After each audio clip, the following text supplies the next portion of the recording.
2 minutes with Aristotle, starting now.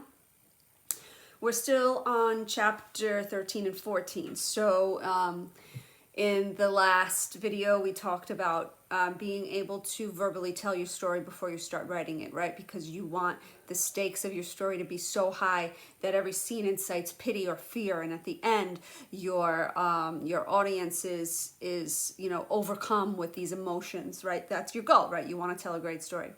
So the way that you do this, right? The way that you incite pity and fear, right? Is by telling your story about characters, right? The way that you incite pity is by telling the story of someone who comes into unmerited misfortune. Okay, unmerited misfortune. Telling that story is how you invoke pity, and how you invoke fear is telling the story of someone who comes into misfortune to a man like ourselves. So misfortune to a man or woman like ourselves is how you incite fear.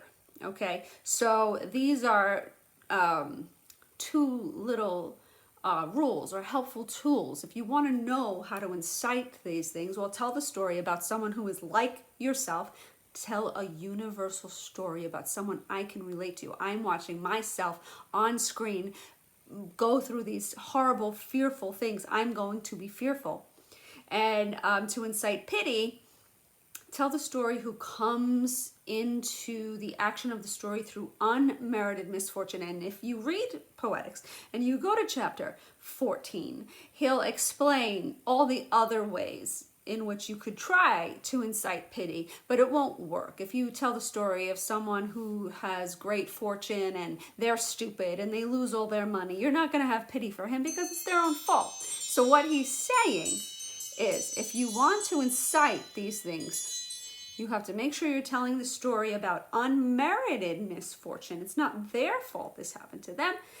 And if you want to incite fear, you tell the story about misfortune to somebody that the audience can relate to because they're the everyday person. They're like yourself.